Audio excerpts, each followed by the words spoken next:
la Constitución de 1917 y la consolidación de las instituciones.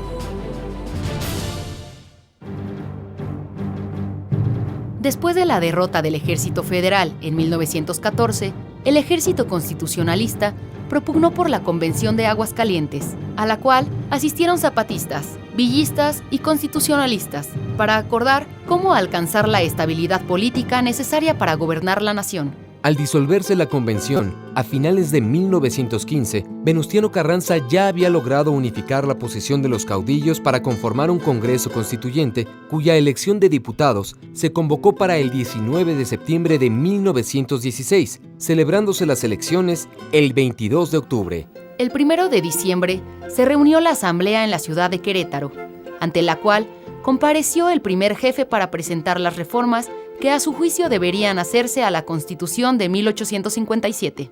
Se ratificó que los poderes serían el legislativo, el ejecutivo y el judicial, suprimiendo la vicepresidencia, a fin de fortalecer la figura del presidente y la consolidación del principio de la no reelección.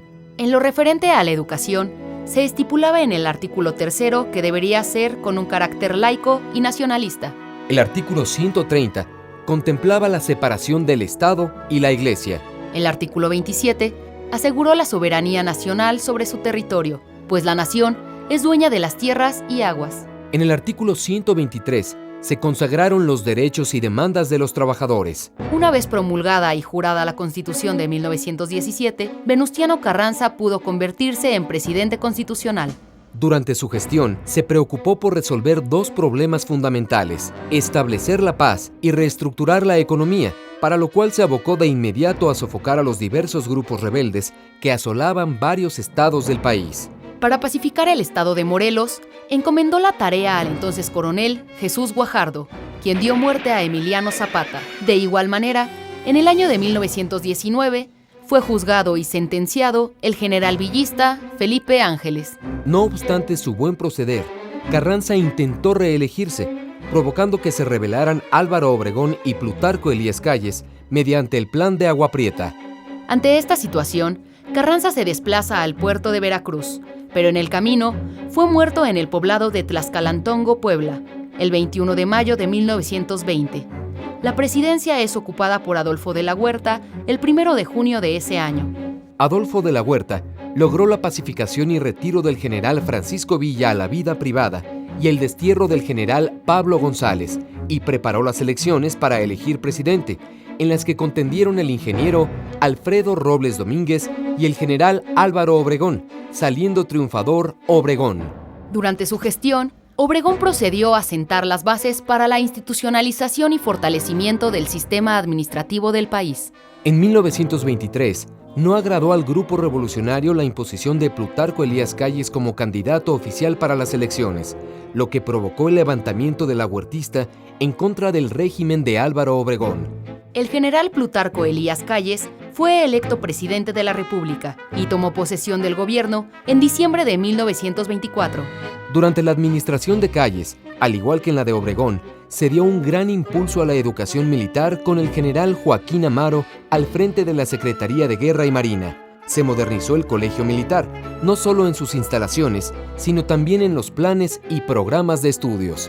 Todo ello con el fin de mejorar la instrucción de los jóvenes cadetes. A este proceso, el presidente le llamó institucionalización, con hincapié en la lealtad a las instituciones más que a los caudillos. A fines de 1926, Obregón decidió volver a la presidencia, por lo que en 1927, Calles aceptó que el Congreso modificara la Constitución para permitir la reelección, siempre y cuando ésta no fuera inmediata. Lo cual provocó que para finales de 1927, los generales Gómez y Serrano intentaran levantarse en armas. Sin embargo, fueron rápidamente capturados y fusilados. De esta manera, el general Álvaro Obregón logró reelegirse como candidato a la presidencia. La situación nacional se alteró nuevamente, pues en julio de 1928, el presidente electo fue asesinado por José León Toral. Calles convocó a los principales jefes militares, quienes eligieron al licenciado Emilio Portes Gil para que ocupara provisionalmente la presidencia. Al darse nuevamente las elecciones, se designó para estas al general e ingeniero Pascual Ortiz Rubio, quien contendería contra José Vasconcelos.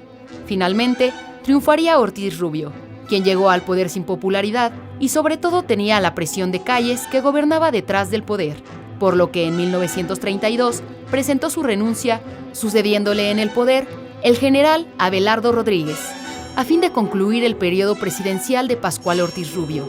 A este periodo se le conoce como Maximato. El apego a la Constitución de 1917 permitió dar los pasos a la institucionalización y organización de los diferentes sectores de la sociedad para tomar decisiones en un marco de legalidad y respeto a las tradiciones y costumbres del pueblo de México.